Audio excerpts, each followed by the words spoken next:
ಅಂದರೆ ಇನ್ನೊಂದೇನಂತಂದರೆ ಆಹಾರ ಪದ್ಧತಿ ಬಹಳ ಮುಖ್ಯ ಆಗುತ್ತೆ. ಸ್ಪೆಷಲಾಗಿ ಮಕ್ಕಳು ರಜೆ ಅಂದ ತಕ್ಷಣ ಎಲ್ಲವನ್ನ ತಿನ್ನೋದಕ್ಕೆ ಅವ್ರು ಮುಂದಾಗ್ತಾರೆ. ಜಂಕ್ ಫುಡ್ಸ್ ಆಗಿರ್ಬೋದು, ಪಾನಿಪುರಿ, ಇಂಥ ಚಾಟ್ಸ್ಗಳನ್ನು. ಸೊ ಇದು ಎಷ್ಟರ ಮಟ್ಟಿಗೆ ಈ ಬೇಸಿಗೆ ಕಾಲದಲ್ಲಿ ಕೊಡೋದು ಒಳ್ಳೆಯದಾ, ಅಥವಾ ನಾರ್ಮಲ್ ಆಗಿಯೇ ಇದೆಲ್ಲವೂ ಆರೋಗ್ಯಕ್ಕೆ ಒಳ್ಳೆಯದಾ? ನೋಡಮ್ಮ, ಬೀದಿ ಸೈಡ್ನಲ್ಲಿ ಬಹಳ ಜನ ಎಂಜಾಯ್ ಮಾಡೋದು ಅಂದರೆ ಪಾನಿಪುರಿ, ಮಸಾಲೆ ಪೂರಿ ಆ್ಯಂಡ್ ಬೇಲ್ಪೂರಿ. ಬಟ್ ಅನ್ಫಾರ್ಚುನೇಟ್ಲಿ ನನಗೆ ಒಬ್ಬ ಗ್ಯಾಸ್ಟ್ರಾಂಟ್ರಾಲಜಿಸ್ಟ್ ಆಗಿ ನನಗೆ ಭಾಳ ಕನ್ಸರ್ನ್ ಅಂದರೆ ಆ ಪಾನಿ. ನೋಡಿ, ಬಿಸಿ ಇರೋದ್ರೊಳಗೆ ಯಾವ ಬ್ಯಾಕ್ಟೀರಿಯಾ, ವೈರಸ್ ಎಲ್ಲ ಫ್ರೈ ಆಗಿಬಿಡ್ತವೆ. ನಾನ್ ವೆಜಿಟೇರಿಯನ್ ಫುಡ್ ಇದ್ದಂಗೆ ಅದು ವೆಜಿಟೇರಿಯನ್ಗೂ.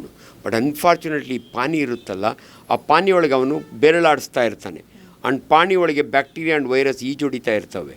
ಅದರಿಂದ ದಯವಿಟ್ಟು ಬೇಸಿಗೆಯಲ್ಲಿ ಪಾನಿನ ಆದಷ್ಟು ಅವಾಯ್ಡ್ ಮಾಡಿ. ಪಾನಿಪುರಿ ವ್ಯಾಪಾರಿಗಳಿಗೂ ನನ್ನ ಮನವಿ, ದಯವಿಟ್ಟು ಆದಷ್ಟು ನಿಮ್ಮ ಕೈನ ಹೈಜೀನಾಗಿ. ಅಮ್ಮ, ಎಷ್ಟೋ ಜನ ಉಗುರೇ ಕಟ್ ಮಾಡಿರಲ್ಲಮ್ಮ. ಆ್ಯಂಡ್ ಭಾಳ ಸಾರಿ ನಿಮ್ಗೆ ಹೇಳ್ತೀನಿ, ಇದು ಎಷ್ಟು ಇಂಪಾರ್ಟೆಂಟ್ ಅಂದರೆ ಅಮೀಬಿಕ್ ಇನ್ಫೆಕ್ಷನ್ ಅಂತೀವಿ ನಾವು. ಕ್ಯಾರಿಯರ್ಸ್ ಇರ್ತಾರೆ ಇವರು. ಯಾಕೆ ಕ್ಯಾರಿಯರ್ಸ್? ಇವನಿಗಿರುತ್ತೆ, ಇವನಿಗೆ ಸಫರಿಂಗ್ ಆಗೋಲ್ಲ.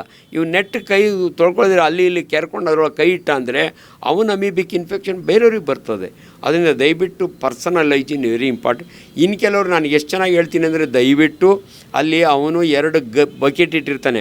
ಒಂದು ಗಲೀಜು ಬಕೆಟು, ಒಂದು ಅತಿ ಗಲೀಜು ಬಕೆಟು. ನೀವು ತಿಂದ ಪ್ಲೇಟ್ನ ಇದ್ರಾಗದ್ದಿ ಹಾಕ್ಕೊಡ್ತಾನೆ. ನಿಮ್ಗೆ ಅಷ್ಟು ಖುಷಿ ಇದ್ದರೆ ನಿಮ್ಮ ಮನೆಯಿಂದ ಪ್ಲೇಟ್ ತೊಗೊಂಡೋಗಿ, ಇದ್ರೆ ಡಿಸ್ಪೋಸಬಲ್ ಪ್ಲೇಟ್ ಆದ್ರೆ ಇಸ್ಕೊಳ್ಳಿ. ಈ ಪ್ಲೇಟ್ನಿಂದನೇ ಅರ್ಧ ಜನಕ್ಕೆ ಕಾಯಿಲೆ ಬರುತ್ತೆ. ಅದರಿಂದ ಬೇಸಿಗೆಯಲ್ಲಿ ಇದು ಹ್ಯಾಬಿಟ್ಟು. ಸಂಜೆ ಹೊತ್ತು ಹೋಗ್ತಾರೆ ಹೊರಗಡೆ ತಂದೆ ತಾಯಿಗಳು. ಈಚೀಚೆಗಂತೂ ಪ್ರತಿ ತಾಲೂಕು ಹೋಗಿ, ನೀವು ದೊಡ್ಡಬಳ್ಳಾಪುರಕ್ಕೆ ಹೋಗಿ, ದೇವನಹಳ್ಳಿಗೆ ಹೋಗಿ, ಎಲ್ಲರದ್ದು ಅಭ್ಯಾಸ. ಬೆಂಗಳೂರನ್ನ ನೋಡಿ. ಸೊ ಅದರಿಂದ ದಯವಿಟ್ಟು ಹೊರಗಡೆ ತಿನ್ನುವರು ನೀವು ಅದು ಬಿಸಿ ಇದ್ದರೆ, ಫ್ರೈಡ್ ಇದ್ದರೆ ಇಟ್ ಈಸ್ ಸೇಫ್. ತಣ್ಣಗಿದ್ರೆ ಅದು ರಿಯಲಿ ಡೇಂಜರಸ್. ದಯವಿಟ್ಟು ಅವಾಯ್ಡ್ ಮಾಡಿ.